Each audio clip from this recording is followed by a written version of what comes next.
So we've got the new thickness planer here that I've been playing around with. So I got this as kind of a Christmas gift. And this is a great tool for this kind of stuff, especially making, I guess, nice usable lumber for trim. So this decking, it's got kind of a cup to it. You can see it's kind of bent. And it's a little bit thicker than 3/4 of an inch. So you can actually set the thickness planer to stop at 3/4 of an inch. I start it high, and I'm just running this through there in several different directions, just a little bit at a time. And the planer, it's got a flat surface here, and it'll take that cup out of the wood. It just planes it and planes it and planes it down just a little bit at a time until it's perfectly flat and square. And so I've done that. I just flip it, run it through this way, run it through this way, and then flip it around the other end and run it through a couple times that way. And so it takes about 4 passes, 4 or 5, maybe even 6 passes to get it down to, from this thickness, you can kind of see the difference in thickness, from this to the final 3/4 of an inch, which is what all of my trim is going to be.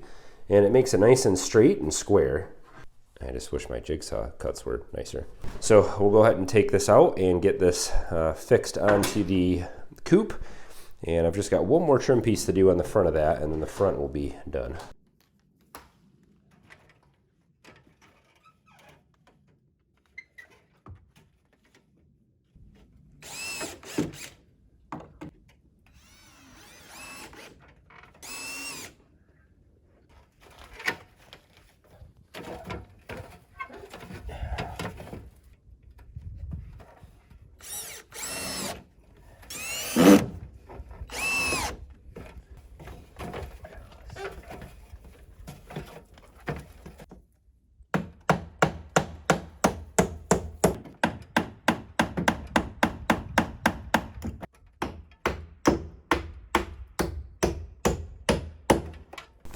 All right, so let's just take a quick tour here of where we're at with everything.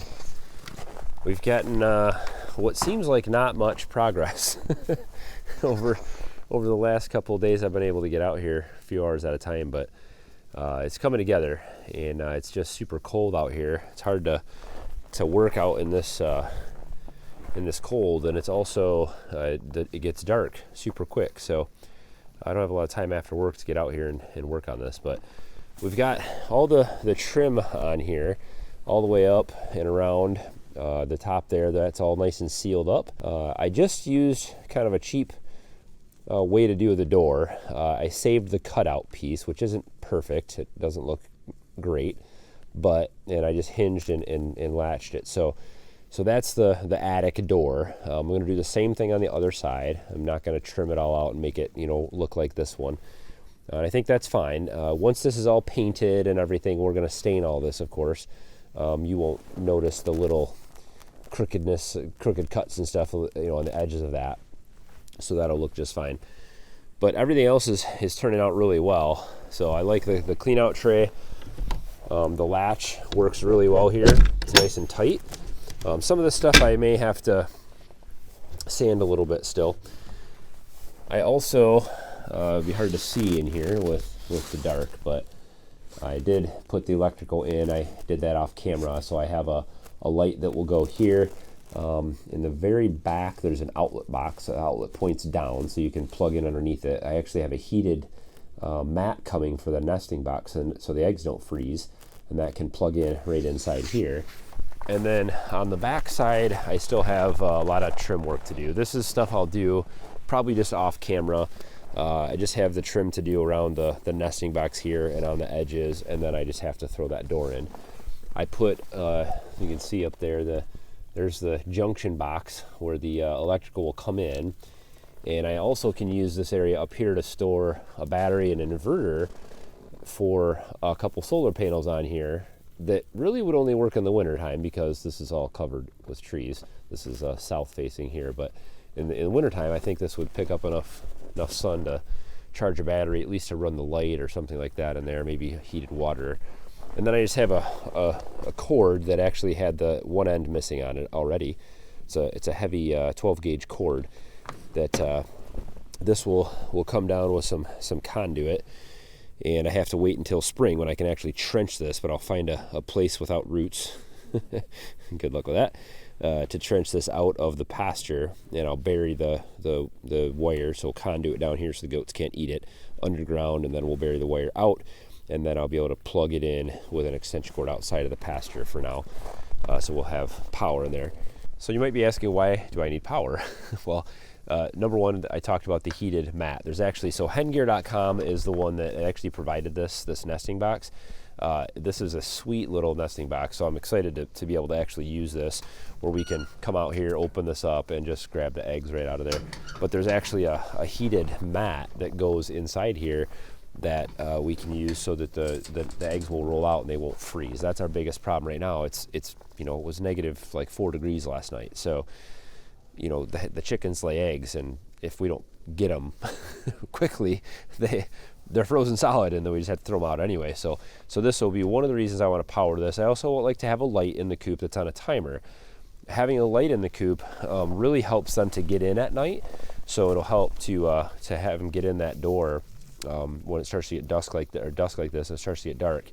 They'll go to that light and they'll be in there. And also, you can put heat lamps in there. If I wanted to do brooding or anything like that in there, I could put a heat lamp in there to warm it up. And I also can put a heated water dish in there or near the coop here and plug it in. So that's my plan. Will probably be to have that hanging outside here somewhere. I don't know, maybe up here on the deck, so the goats won't mess it up too much. But I really like how this thing is turned out. It's solid. We got all the stonework done on it. It's nice and firm. This should last, I would think, many years. I don't know how long it'll take before that